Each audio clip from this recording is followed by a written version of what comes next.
Innal hamdalillah nahmaduhu wa nasta'inuhu wa nastahdihi wa nastaghfiruhu wa natubu ilaihi wa na'udzu billahi min syururi anfusina wa sayyiati a'malina may yahdihillahu fala mudilla lahu wa may yudlilhu fala hadiyalah. Asyhadu an la ilaha illallah wahdahu la syarika lah wa asyhadu anna Muhammadan abduhu wa rasuluh la nabiyya wa la rasula ba'dah. Allahumma salli ala Muhammad wa ala ali Muhammad kama sallaita ala Ibrahim wa ala ali Ibrahim innaka Hamidum Majid. Fa ya ayyuhal mu'minunal kiram ittaqullaha haqqat taqwa faqad fazal muttaqun. Faqala azza sya'nuhu wa huwa asdaqul qailin ba'da an a'udzu billahi minasy syaithanir rajim. يا أيها الذين آمنوا اتقوا الله حق تقاته ولا تموتن إلا وأنتم مسلمون. وبعد معاشر المسلمين sidang jamaah Jumat rahimani wa rahimakumullah. Dalam beberapa kesempatan banyak orang tua yang ketika diajukan satu pertanyaan kepada mereka, apa yang paling meresahkan, apa yang paling merisaukan buat mereka sebagai orang tua saat mendapati dan melihat fenomena yang ditampilkan oleh anak-anak mereka saat sekarang ini.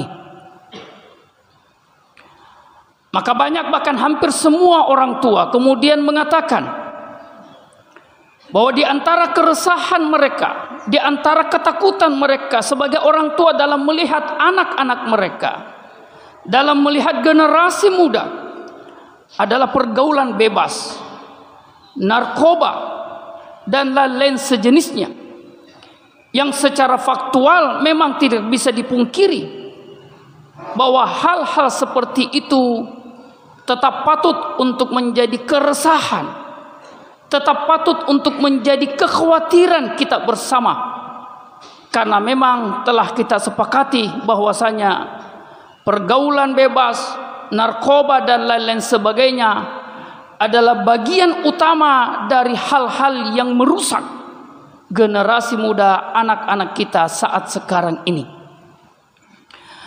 Namun ma'asyiral muslimin sidang jamaah Jumat rahimani wa rahimakumullah, sebenarnya ada satu hal yang lebih patut untuk diresahkan, ada satu hal yang lebih patut untuk dikhawatirkan oleh kita para orang tua, yang sebenarnya hal inilah, faktor inilah yang menjadi unsur paling dominan yang membuat anak-anak kita, generasi muda, kehilangan arah, yaitu tatkala orang tua itu sendiri, tatkala ayah dan ibu itu sendiri yang kemudian tidak meresahkan dan tidak merisaukan dirinya sebagai orang tua, sebagai ayah dan ibu yang belum memahami hakikat, tugas dan fungsi dia sebagai ayah dan ibu, tidak memahami secara tuntas fungsi dan eksistensi dia sebagai orang tua.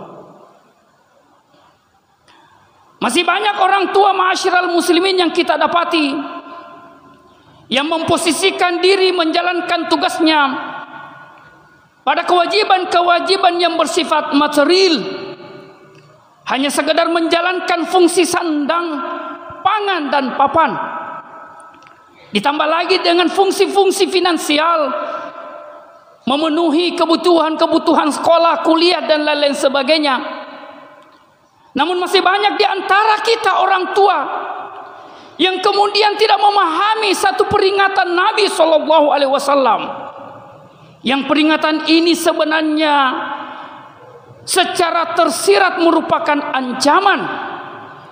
Namun banyak di antara orang tua yang tidak menempatkan hadis ini sebagai ancaman dan kemudian tidak menjadikan hadis ini sebagai pikiran mereka yang membayang-bayangi setiap hari untuk kemudian memastikan bahwasanya tugas dan fungsi dia sebagai orang tua seharusnya mewujudkan dan merupakan turunan daripada hadis Nabi tersebut. Dari Abu Hurairah radhiyallahu taala anhu, anna Nabiy sallallahu alaihi wasallam qala, kullu mauludin yuladu 'alal fitrah fa abawahu yuhawwidanihi aw yunassiranihi aw yumajjisanihi. Rawahul Bukhari wa Muslim. Setiap anak dilahirkan dalam keadaan fitrah, maka kedua orang tuanya lah yang kemudian membiarkan anaknya. Kemudian orang tuanya lah yang tidak menjaga fitrah tersebut untuk kemudian anak-anaknya tumbuh besar dan kemudian pertumbuhannya diiringi, didampingi dengan kecenderungan terhadap keyakinan Yahudi, Nasrani ataupun Majusi. Banyak di antara kita yang kemudian memahami kata fitrah adalah bagaikan kertas putih, bagaikan angka 0. Yang kalau kita melihat makna dari kata fitrah itu, fitrah itu adalah merupakan istilah untuk gorizah, yang merupakan istilah untuk tabiat. Yang gorizah, tabiat ini adalah merupakan pemberian mutlak Allah yang dikatakan bahwa kemutlakan tersebut tidak dapat diintervensi oleh manusia, oleh satu makhluk pun. Fitrah adalah merupakan hak prerogatif Allah yang diberikan kepada setiap bayi yang lahir. Yang fitrah ini disimbolkan, diutarakan oleh Nabiullah Ibrahim alaihissalam di dalam surah Al-An'am ayat 79. Inni wajjahtu wajhiya lilladzi fataras samawati wal arda hanifa. Fitrah itu adalah hanif. Fitrah itu adalah kecenderungan yang utuh kepada Allah. Fitrah itu adalah keinginan untuk hidup di bawah naungan aturan Allah. Fitrah itu adalah keinginan sang anak untuk kemudian selalu bertemu dengan Tuhannya. Fitrah itu adalah kegembiraan seorang anak tatkala dia mendapati dirinya telah sejalan dengan syariat-syariat Allah. Inilah yang harus kita fahami dari hadis tersebut. Bahwasanya fitrah adalah bagaikan angka 100 sempurna yang Allah berikan kepada setiap anak yang lahir di muka bumi ini. Bahwa setiap anak yang lahir itu membawa angka 100, membawa kecenderungan untuk kemudian selalu dekat dengan Allah, mencari Tuhannya dan bergembira, rindu untuk hidup di bawah naungan ridho dan cinta Tuhannya. Karena seperti itulah yang diperagakan, ditampilkan oleh Nabiullah Ibrahim alaihissalam, yang kemudian banyak di antara orang tua yang tidak memahami bahwa sebenarnya tugasnya sebagai seorang ayah, tugasnya sebagai seorang ibu bukan menjadikan angka 0 ini menjadi naik, menjadi angka 10, menjadi angka 20 dan seterusnya. Tapi tugas utama kita adalah bagaimana menjaga fitrah yang merupakan angka 100, angka utuh, angka sempurna, untuk kemudian tidak terdegradasi, tidak turun dan tidak berkurang. Maka seharusnya jawaban yang harus kita persiapkan adalah bukan untuk menjawab pertanyaan bagaimana caranya untuk kemudian kita mengantarkan tauhid sang anak. Jawaban yang harus dipersiapkan bukan jawaban untuk menjawab pertanyaan bagaimana kita mengantarkan sang anak untuk kembali kepada Tuhannya, dekat dengan Tuhannya. Tapi jawaban yang harus kita persiapkan dari hadis yang diriwayatkan oleh Imam Bukhari dan Muslim ini adalah bagaimana upaya kita, Bagaimana langkah-langkah preventif kita untuk menjaga agar kiranya angka 100 ini, kesempurnaan tauhid, kesempurnaan fitrah dan hanif ini kemudian terjaga dalam kehidupan anak-anak kita, untuk kemudian kita dapati sang anak tumbuh berkembang dalam naungan ridho dan syariat Allah Subhanahu wa taala. Maka tugas orang tua adalah memastikan bahwasanya sang anak memahami bahwasanya kebutuhan mutlaknya, kebutuhan paling penting dalam hidupnya bukan sekedar sandang, pangan dan papan, bukan sekedar kebutuhan finansial, tapi kebutuhan mutlak sang anak adalah bagaimana dia selalu merindukan untuk bersama dengan Allah Subhanahu wa taala. Barakallahu li wa lakum fil Qur'anil azim wa nafa'ni bima fihi minal ayati wa dzikril hakim. Aqulu ma tasma'un.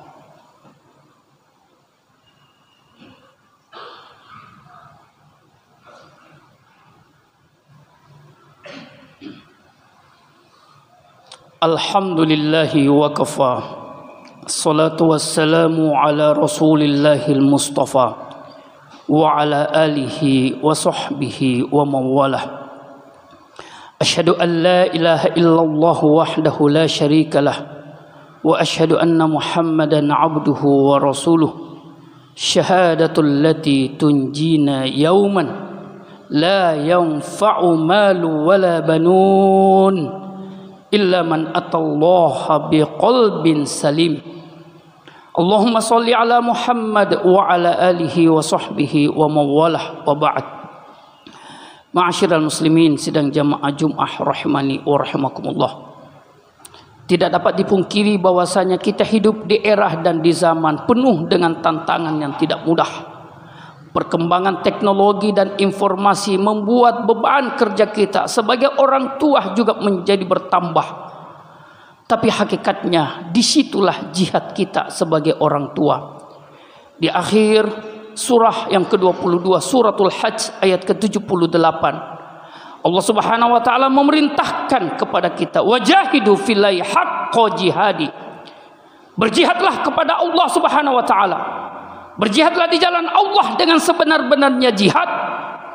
Jikalau engkau adalah seorang ayah, maka berjihadlah engkau sebagai seorang ayah dengan sebenar-benarnya jihad. Jika engkau adalah seorang ibu, maka berjihadlah engkau sebagai seorang ibu dengan sebenar-benarnya jihad. Dan jihad adalah merupakan ekspresi bagaimana kita mengeksplorasi, mengerahkan seluruh energi kita, seluruh potensi kita, untuk kemudian target dari jihad itu kemudian terwujud.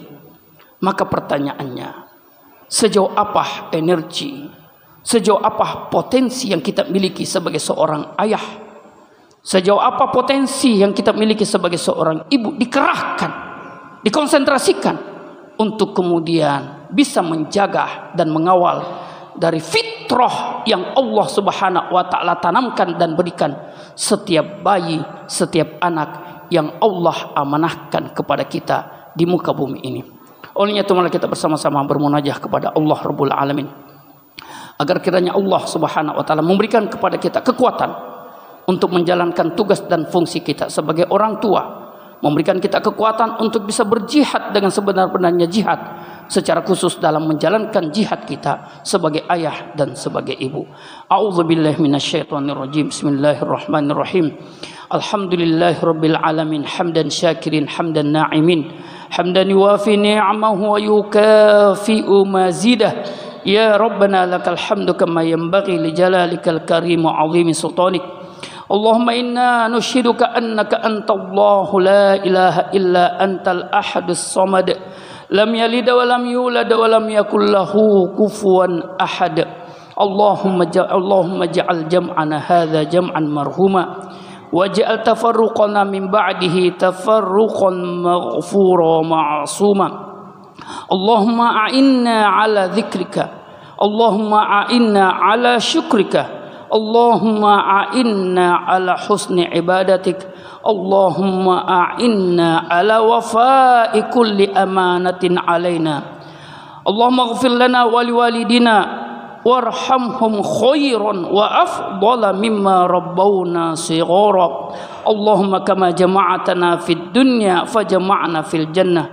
Allahumma ja'al kuburahum riyadan min riyadil jannah. Rabbana taqabbal minna siyamana wa qiyamana. Rabbana taqabbal minna tilawatana wa sadaqatina. Rabbana taqabbal minna innaka antat tawwabur rahim. Rabbana atina fid dunya hasanah wa fil akhirati hasanatan wa qina adzaban nar. Subhanakallahumma rabbana wa bihamdik nashhadu an la ilaha illa anta nastaghfiruka wa natubu ilaik. Subhana rabbika rabbil izzati amma yasifun wa salamun alal mursalin walhamdulillahi rabbil alamin. Aqimus shalah.